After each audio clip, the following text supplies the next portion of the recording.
to Nagano, Japan. The men will skate for the title a little bit later on, but up next, the pairs skate for gold here at the World Figure Skating Championships presented by Expedia.com. Well, unless you actually left the Galaxy last month, you're no doubt aware of the judging controversy surrounding the pairs competition in Salt Lake City. After the Russians, Berezhnaya and Sikhoridlidze, originally won the event, a second gold medal was awarded to Salé and Pelletier of Canada because of improprieties in the judging process. Neither of the gold medal teams, by the way, is competing here in Nagano. It was a 5-4 split that night, as close as it gets on the panel. The vote mostly broke down along former party lines, with former Eastern Bloc judges picking the Russians, the Western judges choosing the Canadians. Marie-Reine Lagunia's decision, of course, was the one aberration. If you remove the tainted vote of the French judge, it was a tie, with 4 judges voting for each team. Tonight, for the first time, you'll hear from 5 of those 8 judges who agreed to speak to us as soon as the Olympic Games were concluded. They speak out about how they arrived at their decisions on the most controversial night in figure skating history.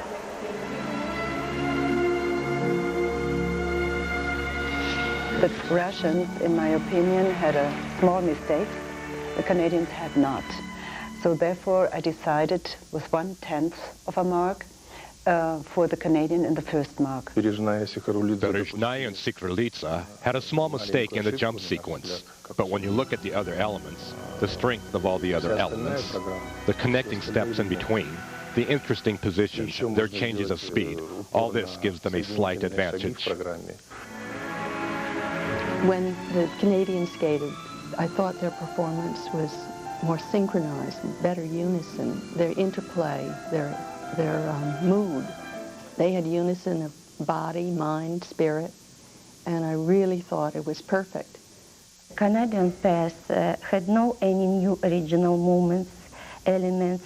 It was program 1999, a 3 years ago program. I prefer Berezhnaya and Sikhoridlidze, the program style, romantic style, used very good entire body to develop the artistic impression. In the presentation, I think it's almost same, but the Canadian pair is a more emotional program.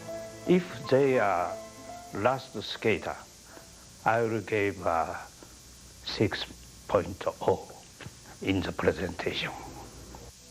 These 5 judges have gone on the record about what happened that night. But what about the French judge? Well, after the competition at the judges' hotel, she tearfully told bystanders that she had cast her vote under pressure. At the judges' meeting the next morning, she confessed again in front of her peers. The French judge broke down into tears and started crying and saying, "You don't understand what pressure I'm under." She said she was under pressure and that it was not her own opinion. And I think it has to be taken serious, yes. The French judge initially claimed that her own federation pressured her to cast her vote for the Russian pair. But recently, she held a press conference and changed her story. She now claims she voted her conscience, but was later approached by Canadian supporters who intimidated her into making up her original story. As soon as I had put down my pen, I started to suffer from a series of attacks, physical, verbal, and the worst, moral. I was trapped, and people behaved toward me in a manner worthy of a police dictatorship. This led me to say what these people wanted me to say. So, because of my emotional state, I couldn't take it anymore. I broke down. The ISU will decide Lagunia's fate at a hearing on April 29th and 30th. But no matter what happens at that hearing, the case has prompted many people to propose reforms to the judging system, including ISU President Ottavio Cinquanta. Cinquanta says that his new scoring system would reduce the potential for cheating. His system would create a degree of difficulty for each skater's program, similar to systems used in diving and gymnastics. Under his plan, 14 judges would mark each event, but only 7 randomly selected judges' scores would count. But to prevent anyone from knowing which 7 were voting, individual marks would no longer be displayed. A lump sum score would appear on the scoreboard. Judges could vote without anyone in the building knowing how they had voted. How does this help you? It seems to me that it's important to say who is the judge and what did they vote. And how did they vote? Openness is the issue, not hiding everything. But Cinquanta argues that the new system has other safeguards built in. This system that is based on a random, where among a number of 14 judges, all the 14 will judge, but only 7 will count. This would protect, let's say, prevent considerably possible block judging. While Cinquanta focuses on the scoring system, others say that the real problem is not the scoring system at all, but the fact that countries have too much power over their own judges. I think as long as the federations or the countries are hiring or firing the judges, then the judges are going to do right by the country first. So the judges are under an enormous amount of pressure from their federations. I think the number one thing that the ISU has to do is they have to separate the judges from the federations. There is at least one basic reform that many people want to see happen: a zero-tolerance policy for judges who have been caught cheating.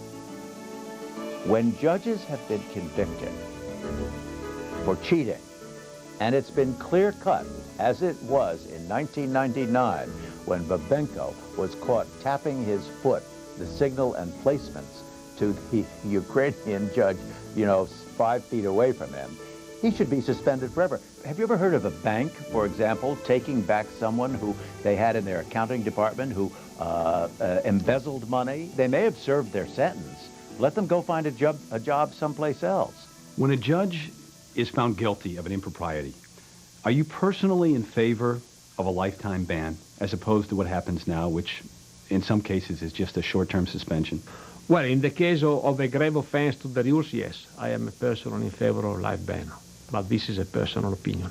In this case, we need to have a model, let's say, to prevent and to teach and to tell people that they have to behave. Making any changes at all will not be easy.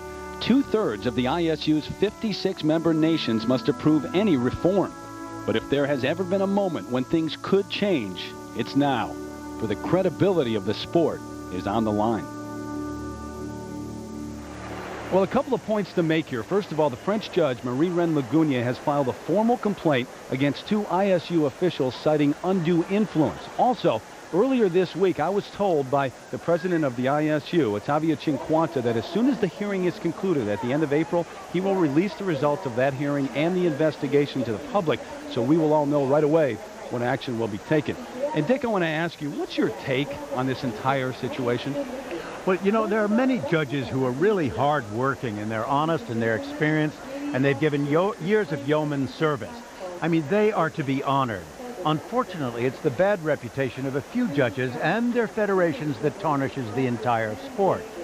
The International Skating Union should be ruthless in eliminating those convicted of this misconduct.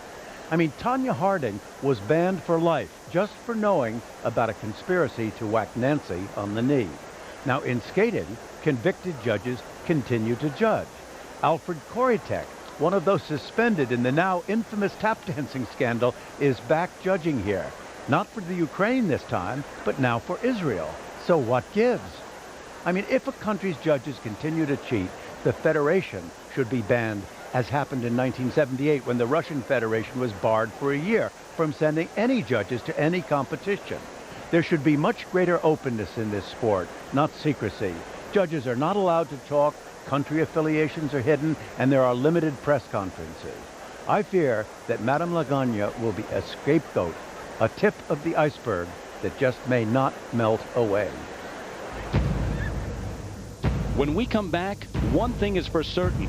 A new world champion will be crowned in Paris.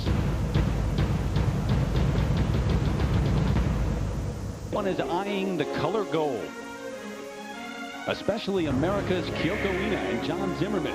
They're riding the momentum gained from a best-ever performance in Salt Lake City. But standing on that Olympic podium was the same couple who now stand in front of them here, Russia's Totnianina and Marina. And while everyone is chasing China's Shui Shan and Hongbo Zhao, they are chasing history, trying to earn their country's first ever world title in pairs. The free skate is next. Back at the World Figure Skating Championships presented by Expedia.com, Terry Gannon along with Dick Button, Peggy Fleming, and Peter Carruthers, the pairs about to skate for the gold medal.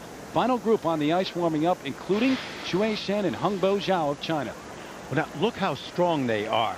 I mean, they have speed, and they're sharp, high jumps and lifts. They have great tension in their skating. There's nothing soft about them. You know, they're really to be admired in this competition.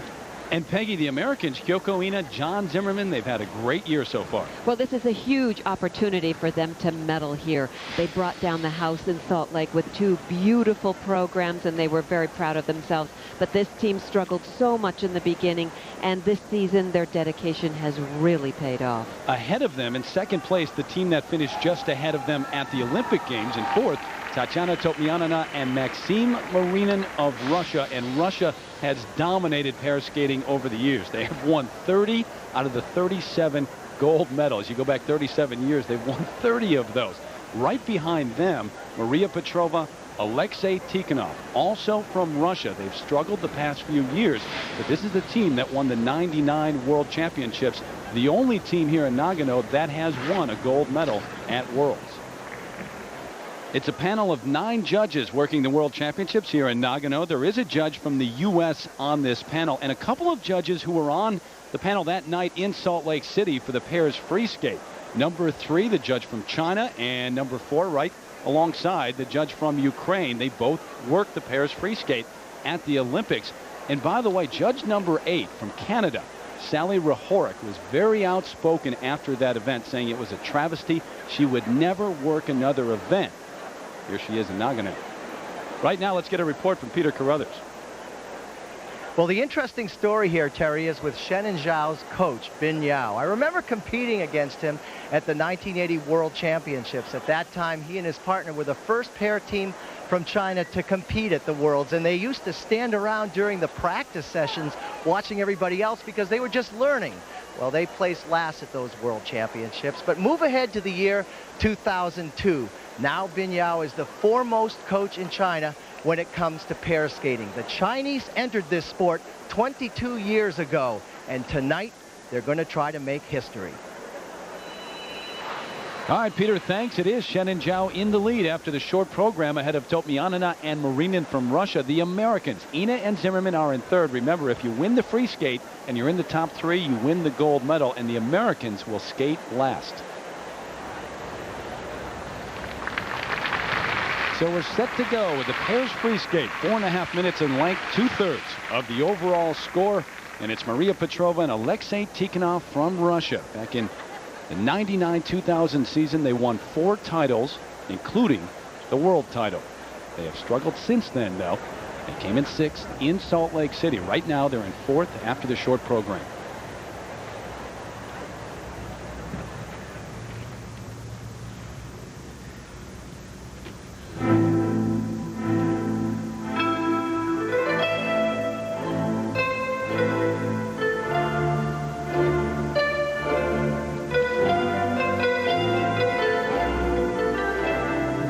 Strong opening. They have side-by-side double axels. They're very solid, stepping into side-by-side triple toe loop. Ooh, and that was good unison. They both put their hands down at exactly the same moment. You always say 2 shall skate as 1. That's right.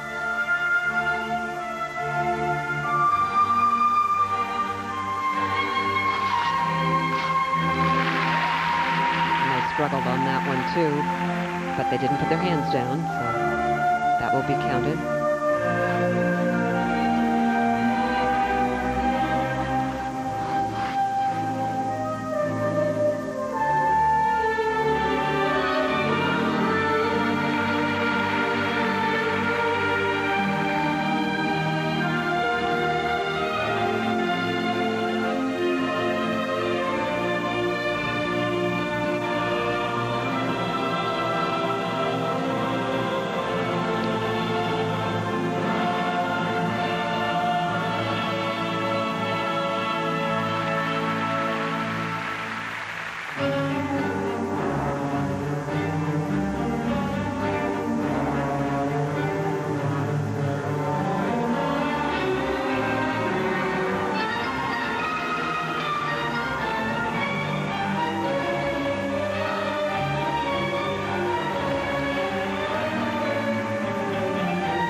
struggling on the exit of that lift.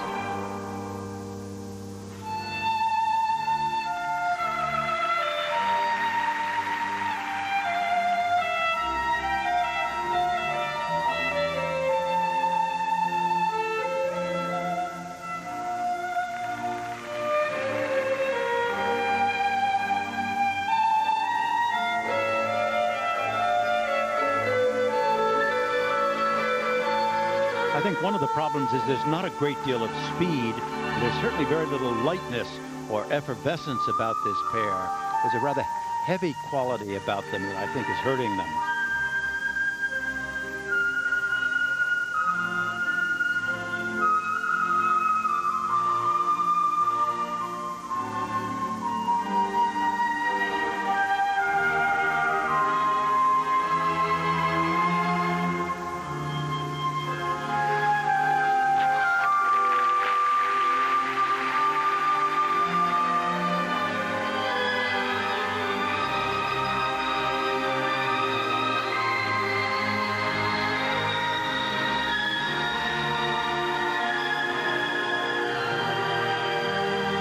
This lift is quite interesting.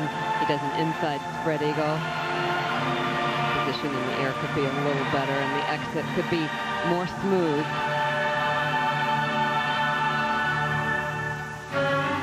Maria is 24 years of age. Alexei is 30.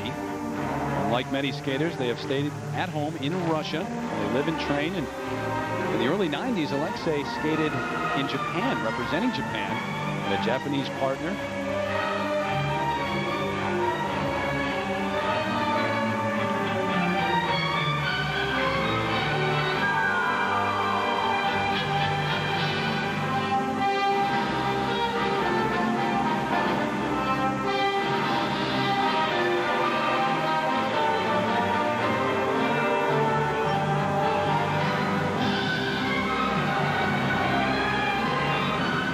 They're really running out of steam. It's been this way through the entire program.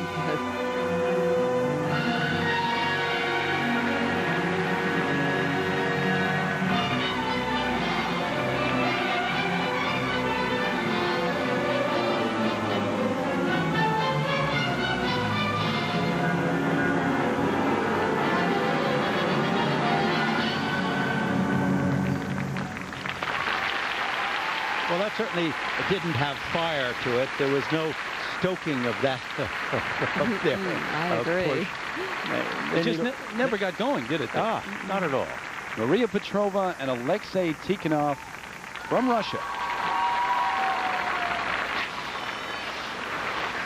And this opening move kind of set the stage of their performance, these side-by-side double axels. They started out really well, and stepping into the side-by-side triple toe loops that they both had problems on as they tap up into the air, and they both touched their hand down. Actually, it was in unison, so in that respect, it was well done, but that fault will cost them.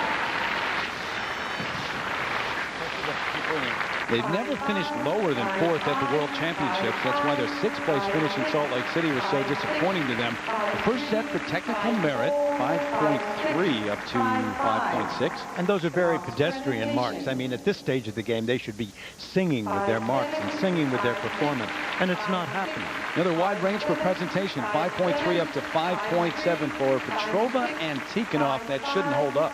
Again, very ordinary. Up next here in Nagano, Shui Shen and Hongbo Zhao of China, the Olympic bronze medalist. They've won 3 medals at Worlds, but now they want gold. Salt Lake City Olympics, Sarah Hughes' gold medal. Saturday, ABC Sports presents a story of gold. Sarah Hughes relived a remarkable gold medal performance while getting a heartwarming glimpse into what made this teenager a champion. Saturday at 2:30 Eastern, 4 Pacific on ABC.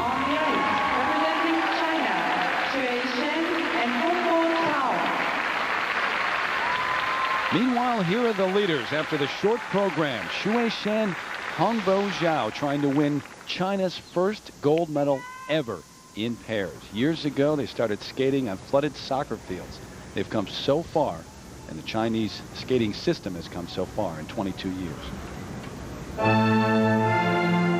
Well, the strength of this couple used to be all about excitement and speed, and now they've added a lot more drama to their performances.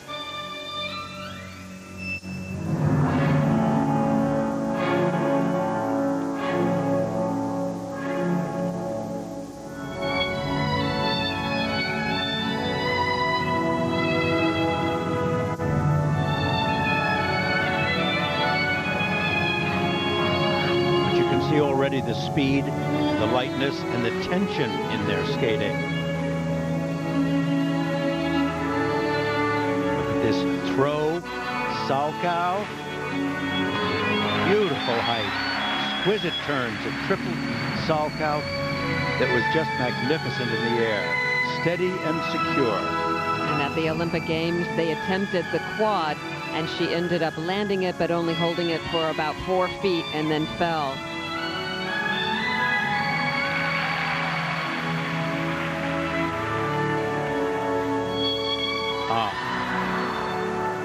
An unfortunate major mistake.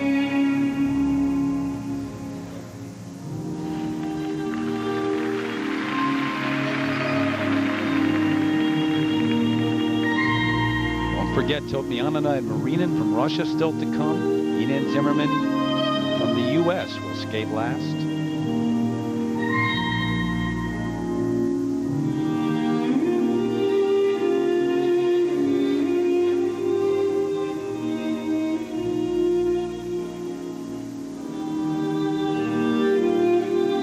They've been taking both dramatic classes and dance classes at China's institution, the Beijing Dance Academy, and it shows.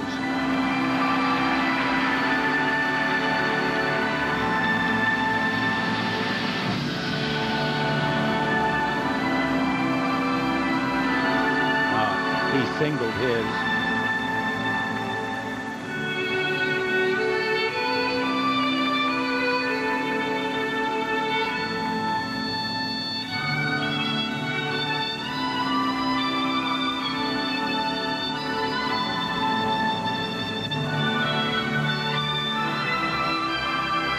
Wonderful combination spin there.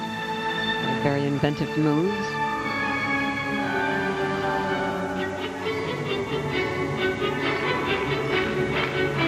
The only other gold medal won at the World Championships by a Chinese skater, Liu Chen, in 1995. Without the Russians here, the Canadians here, it was certainly Chen and Zhao's gold medal to win or lose when they took the ice.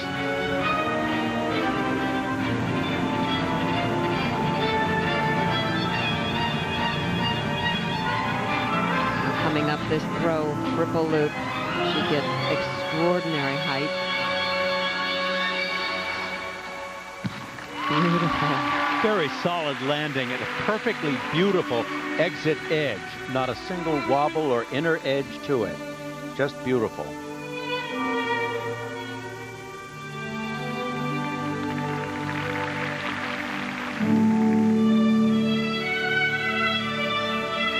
The important thing here is the unison, being able to turn the revolutions at the same time, the same speed.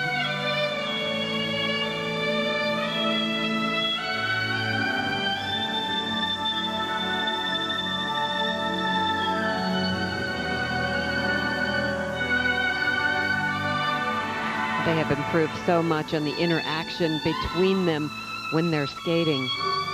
So much better.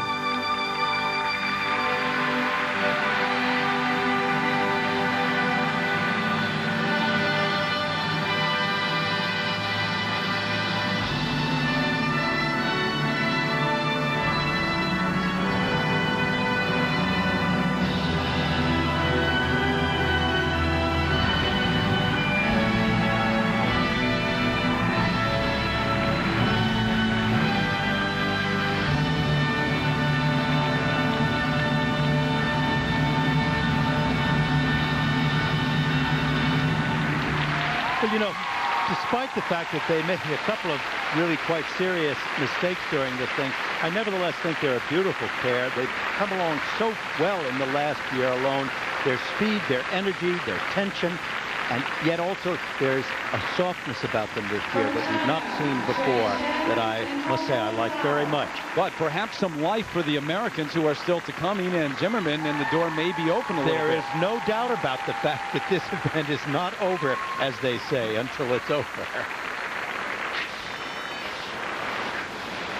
And this was a very serious mistake that they made right from the beginning of their program, these side-by-side triple toe loops. And she ended up having her foot wrapped way too far around on the landing, and she just couldn't hold on to it. Very serious mistake. And this, where he goes up into this double axel, and he singles it, and she does a double. So these were two very serious mistakes that they made. Very unfortunate. And here's our slow motion brought to you by Chevy of the throw triple loop, and watch how he throws her up in the air, almost out of control. Extreme height in this jump, and this beautiful controlled landing. Gorgeous position. One of the Chinese officials told us that this may well be the last eligible competition for Shannon Zhao. It's not the way they really wanted to go out. Technical merit marks 5.6 to 5.8. Well, no matter how good those marks are, there's plenty of room above it. Only a tenth of a point is all it takes to pull somebody ahead of them. And that there's plenty of tenths of points left there. Bin Yao, their coach, maybe the first, well, he was the first pair skater, male pair skater in China. Presentation marks 5.7s, 5.8s. All first places for Shannon Zhao, but there is room. When we come back, Tatiana Topmianina and Maxime Marinin from Russia. Their best finish at Worlds, a 5th place finish so far. Now they get a shot at Saturday evening, and you can get the latest news and analysis on the World Championships online at ESPN.com. The gold medal on the line in pairs, and 2 teams left who have never medaled at the World Championships, including the team on the ice right now. Tatiana Topmianina and Maxime Marinin from Russia in 2nd place after the short program. And the strength of this team is their single skills. And they have 2 side-by-side triple jumps planned.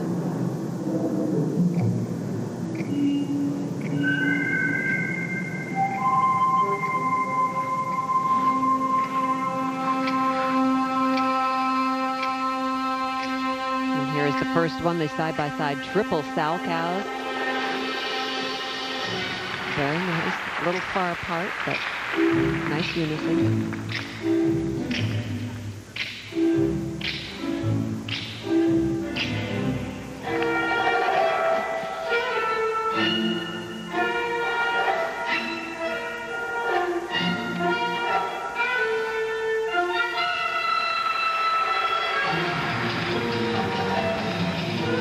Russians and the Americans trying to edge out Shannon Zhao of China for the gold medal, and it was Tatiana and Maxime who edged out Kyoko and John for 4th place at the Olympics. A 5-4 split on the panel. It was close.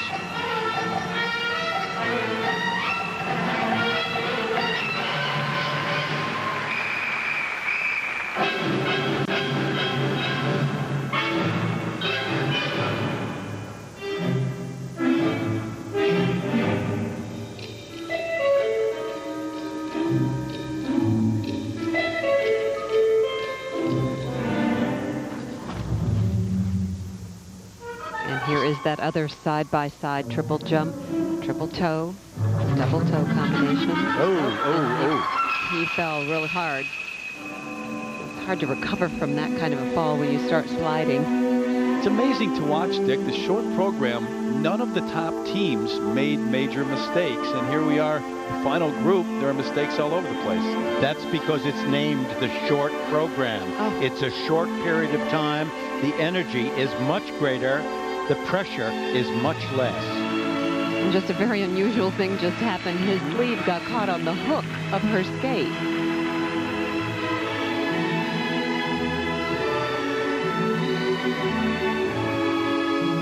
That's got to be a little distracting, all of these things happening, the fall and the costume ordeal.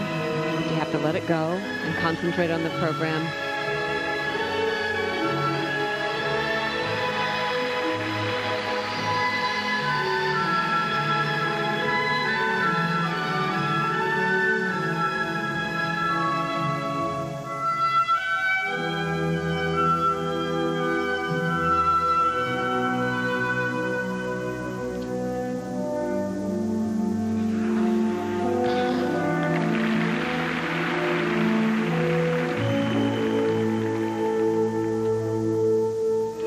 rather sloppy descent into that forward inside death spiral. Some of their moves, however, have improved quite nicely.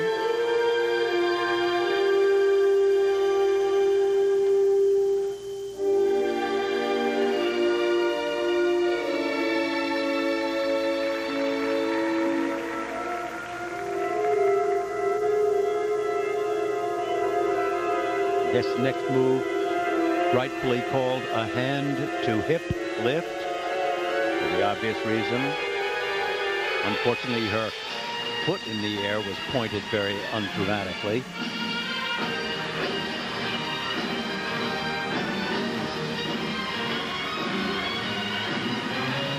I think they need to give this program a little more energy and relate to the crowd a little more. Aren't you talking about a little more story in the West Side Story? It's great music.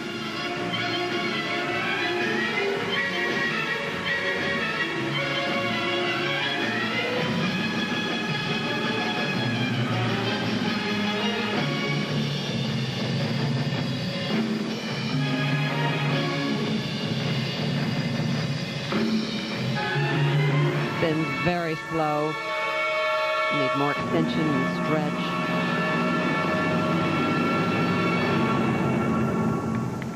I think Jerry Robbins would kind of turn over in his grave at some of this choreography. It's interesting, it's good, but it isn't West Side Story. Well, this has been the year where they found a coach that really works for them. Oleg Vasiliev, they've moved to Chicago. They won the European Championship. They were rolling until the free skate. Well, I think Vasiliev has been a great skater and a great coach. I think the problem here has been the choreography and pushing this program to its limit. Tatiana Topmianina and Maxime Marinin. Now, on these side-by-side triple toe, double toe combinations, he had the problem right here at the start. Not able to hold that landing, fell forward, completely missed any attempt at the second jump. That was just really serious. But right here is one of those things that all skaters just absolutely hope that will never happen to them. Right there, his coat, forgive me for laughing, but his coat caught in her skate and it must have been made of stretch material. I'm sorry. I apologize for laughing because it's a terrifying act when it happens to you. I hate when that happens. Here are the marks now. The first set for technical merit, 5.5 to 5.7. Those are not as high as those for Shannon Zhao. So now the second set will tell the tale. For presentation, 5.6 up to 5.8. Well, you know, they're just not good enough marks at this stage of the game, and it's unfortunate. It was just a very poor evening for them. So Shannon Zhao still have the lead. The Russians are in second. Your heart kind of goes out to them, doesn't it? So it's there for the Americans if they can take advantage. The three-time U.S. champions are next. Kyoko Ina and John Zimmerman skate for gold right after this message and a word from our ABC stations. The World Figure Skating Championships presented by Expedia.com continues. A golden opportunity now for Kyoko Ina and John Zimmerman of the U.S. If they win the free skate, they win the gold medal, and they came to Nagano with a definite game plan. I think our first thing we have to do is just try to stay on our game plan. We don't even really think about the placement. Our game plan at the Olympics was to just focus on ourselves and focus on what we have to do each individual element at a time in the program. Don't take anything for granted and keep it as sharp and accurate as you can. I think once we start talking about placement, you start losing focus of the details, and the details is what's going to get you on the podium. So I think you have to think about that first. On the ice, representing USA, Kyoko Ina and John Zimmerman. We'll see if the game plan works in what is now more of an opportunity than maybe even they expected. The gold medal is theirs to be had if they skate well. Kyoko Ina, John Zimmerman trying to win the gold medal. It would be the first time for the U.S. winning the gold in Paris since 1979, Babylonia and Gardner. Well, I'll tell you one thing. The door is clearly open here. There is plenty of opportunity for them.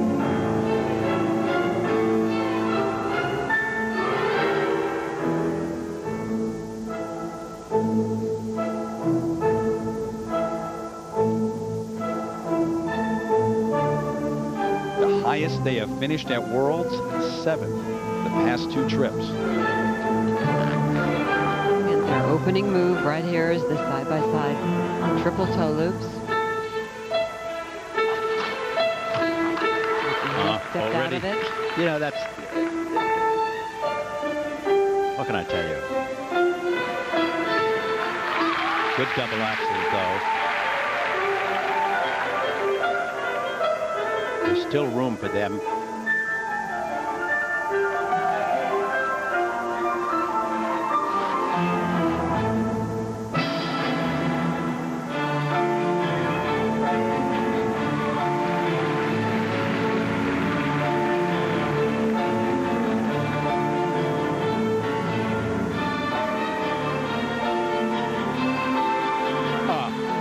Down on her part.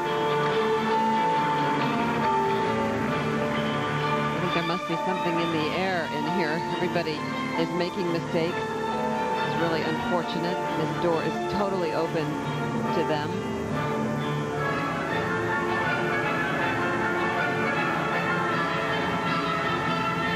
Press lift.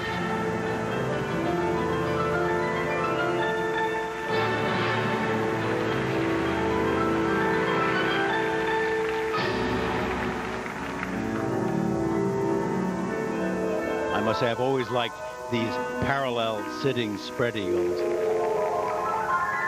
into this throw loop.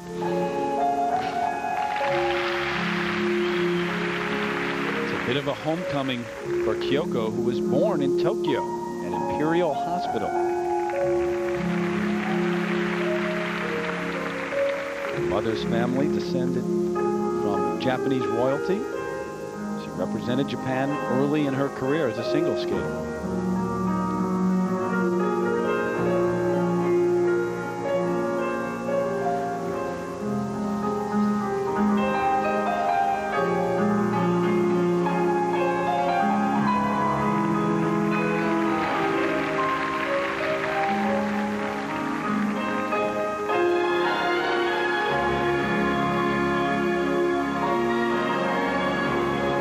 Next move coming up, a candle lift. No edge into the start, straight up, a candle position, and a spread eagle. Really a wonderful lift.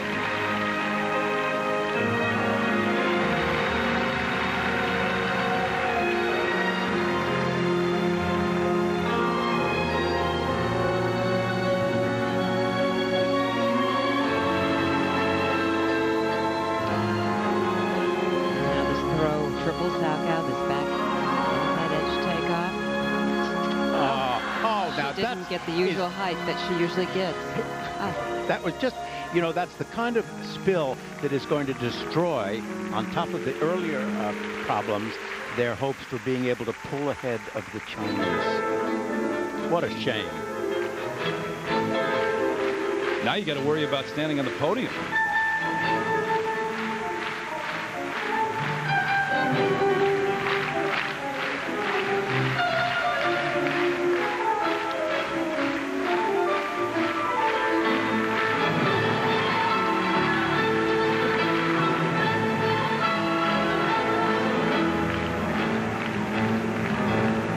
Audience is clapping along to try to encourage them. Final combination spin.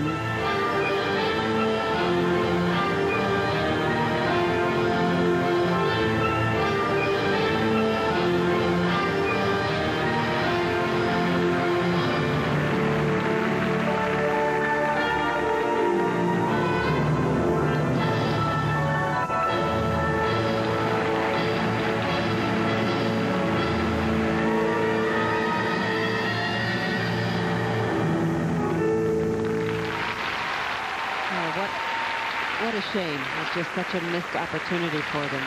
You know, they were wildly capable of challenging the Chinese pair, particularly in view of the fact that the Chinese had slowed down somewhat and that they had made mistakes. They've been close in the past, and this was their opportunity. It didn't seem to work. Shen and Zhao pacing backstage, but looking more and more like they will win the gold medal.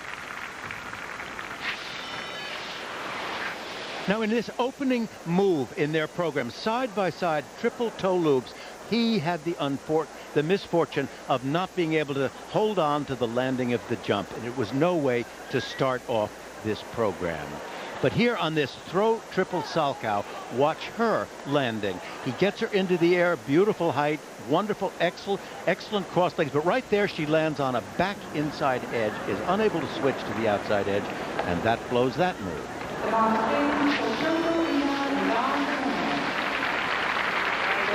Mara Mospina alongside. It's got to really hurt for Kyoko, who was born here. Took some extra time on the ice thanking the Japanese crowd who have really embraced her this week at the World Championships. But the first set for technical merit, Mark. Well, I mean, they're just too low for them. The opportunity was there. They just weren't able to step in and grasp it, and that's a problem. So it comes down to the presentation marks as to whether they'll stand on the podium here for the first time in their careers. Well, marks better in the presentation mark, not enough to pull them up into the first or second place, but clearly, the bronze medal.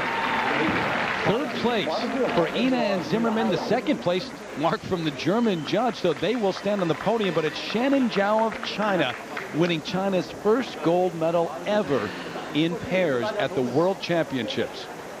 Quite an accomplishment for Xue Shen and Hongbo Zhao, who couldn't quite find a way to beat the Canadians and the Russians, but now, in their absence, they've won a world title. So here are your final results. Quite an accomplishment for Xue Shen and Hongbo Zhao. Topianina and Marinin, they captured their first medal at Worlds. And Ina and Zimmerman, the first medal by a U.S. team at Worlds since 1998 when Mino and Sand won the silver. Their teammates, by the way, Scott and Dulaban, end up in 7th. And earlier this evening, prior to our coverage beginning, it was Dan and Hao Zheng of China making history, pulling off the first ever quad twist at the Senior World Championships. Right now, let's join Peter Carruthers. Kyoko and John, both of you had a golden opportunity out there, but there were some problems. Nonetheless, you won a bronze medal. Your feelings?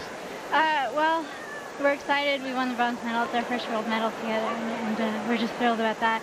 About the performance, you know, this is the worst performance we've had all year, so it was really disappointing for us. We've been on such a roll, and we kind of wanted to finish the season on a high, and it's a high result-wise, but we wanted a better performance. Well, John, you grew up in Alabama. Did you ever think you'd be standing on the podium at the World Championships with a bronze medal around your neck? No, I didn't. I absolutely thought I was going to be a center field pitcher for some baseball team or something. But, you know, I sat there when we got third, I was thinking, I can't believe all this. And to the point we've gotten to the world medal now. So it's cool. Well, congratulations to both of you. Terry? All right, Peter, thank you. When we come back to Nagano, the medalists will be up on the podium, standing at attention for the Chinese national anthem. Back inside the M-Wave Arena, the medalists here at the World Championships stand on the podium to listen to the national anthem of the gold medalists.